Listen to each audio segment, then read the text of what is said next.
Maganda rin mga bossing, yan sa naghahanap ng 7-seater, automatic transmission, diesel engine. Baka ubra to sa inyo, another option natin. 2012 ng Toyota Innova to mga boss. Mababala yung presyo from 510. So binibigay lang to sa atin ng 475 kasama yung transfer of ownership. So ito po is e-variant na 2.5 liters turbo diesel. Kita mo naman kung gaano ka presentable, no? Yan, so dito muna tayo sa ating front area. Color nito is beige metallic. So coding nito is Friday ending 9. So headlight nya tsaka fog light, so presentable, walang basag and malilinis mga bossing ha. Sa side naman is naka R15 na 5 stud yan. So sa mga gusto mag-upgrade hanggang 17, swak na swak dyan mga boss, no? Pwede rin 18 kaso parang medyo matagtag na yung 18 mga boss. So dito 17 pwede. Alright, so then tinanggalan natin ng tint kasi yung mga tint niyan is nagbabubbles na. So it means expired 19. So tinanggal, kaya kita mo naman ang ganda mga boss, no? Oh, malinis na malinis yung kanyang window and same time meron siyang rain visor. Yan ha.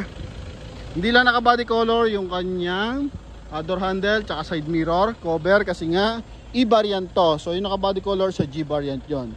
So pakita lang natin ng bagay ang konting mga issue nyo, no? Ikutan natin. Okay, dito muna tayo. Door panel maayos. Yan, naka central lock. Dito naman sa upuan, so corduroy at saka leather yung combination. 2012 model to mga boss, pero tingnan mo naman, no? Hindi siya masyadong lundo. And dito sa dashboard, buo yung ating dashboard. Yan, ito lang.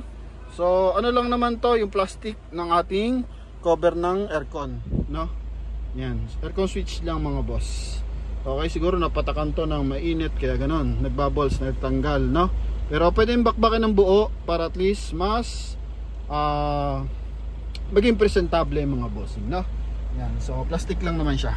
Then dito, mileage natin 78,136. Maayos ang lamig ng aircon mga boss, oh. Yan, kung nakikita nyo, nagmo-moist. Okay, then automatic transmission. Loob niyan, kulay gray, pati yung kanyang ceiling. Tungo tayo for second row. Mamaya pakita natin kung anong mga issue. Ito. Ganun din, leather. Aircon vent natin hanggang third row mga boss. Okay, so pasok na pasok to. Saan mo man to gamitin, negosyo, pampamilya, panalo to. Innova to mga bossing, ha. Then eto, taillight. Yan, so walang basag yung ating mga taillight. May kasamang seat cover. So yung seat cover niya tinanggal natin, pero ibibigay pa rin natin sa makakabili. Okay, so yun. Ito yung ating interior, kabuuang interior ng ating Toyota Innova E. Yan, e-variant yan, no? Then eto mga dent na yan, ipapatanggal na lang natin para hindi na papinturahan. Aircon, eto sa likod, no? Then sa harap dito naman. So nagtutubig talaga yan mga boss. Okay, hoping nakikita na mga bossing. So dyan natin madedemo na maganda yung cooling system. And same time, may mga maliit na gasgas. Yan, sa normal na. Pero walang malalaking dent mga boss. And as in presentable, in and out ng ating Toyota Innova 2012 model. Yan. Kabilang side. So ito nga nagmo-moist. Tuloy yung pagmo-moist mga boss. Nakatutok kasi, no? Pero kahit nakatutok niyan kung mahina ang aircon, so hindi siya magmo-moist mga boss. Armrest and additional storage mga bossing, ha. Hazard tayo. Pakita natin yung kanyang engine bay. Sa gulong 85% tread life. Goodyear na yun nakakabit na gulong mga boss. Putan lang natin. Okay, so makina na ito legendary na D4D. So on D4D mga boss, ginagamit yan sa Fortuner, sa Innova, sa Hilux, sa Hi-Ace commuter mga bossing, tsaka GL. Yan, no? Ginagamit din yan. Open lang natin yung ating engine bay. Okay, steering wheel nya makinis pero presentable pa, no? Yan, so hindi pa siya masyadong gamit, o kumbaga hindi masyadong laspag, in short mga boss. Okay, dito sa front grille may mga konting gasgas na maliliit. Yan dito silver accent pero walang basag. Yan. And tungo tayo for engine bay. So gamit na baterya Motolite Gold. Yan, legendary T40. Kaya maraming pyesa mga bossing. Ito yung kanyang front area, so walang issue ng bangga, walang mga leakage. Yan mga boss. And turbo, no? Kaya kung akyatan, katawan sa highway, pwedeng pwede ito mga bossing. Kaya nga sabi ko, panegosyo and pampamilya, wala kang duda pagdating dito sa Toyota Innova natin na to mga boss. Okay, so front area muna tayo. Check tayo ng issue dito mga bossing, kung anong meron. So dito sa hood, may mga konting gasgas na maliliit, hairlines. Sa side naman, wala naman tayo nakikita ano dito mga bossing, no? Kumbaga malalang issue mga boss. Ito lang, oh, may paso ng bahagya. Alright, then tint naman, tanggal na yung mga tint, may maliit na dent. Then dito sa likod, ito, papadent natin, so papapaintless natin yan mga boss.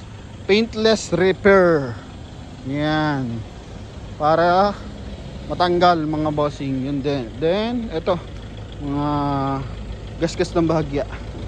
Okay, so the best na gawin dito sa ating Toyota Innova nito, o lagay kayo step board, o kung ayaw nyo maglagay ng step board, lagay kayo ng top load mga boss. Then magic tint, wow, the best na to mga bossing.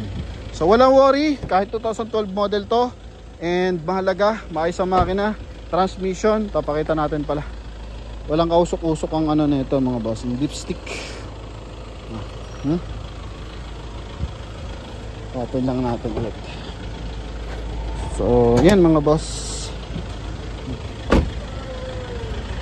Ang mahalaga naman dito mga bossing, walang binubugang langis dito mga boss. Oh, maayos, ni usok wala nga mga bossing. Pero minsan may nausok, may natalsik ng bahagya kapag sobrang dumi na ng langis natin. So request for change oil na yan pag ganun mga bossing. Pero ito perfect, naka ABS.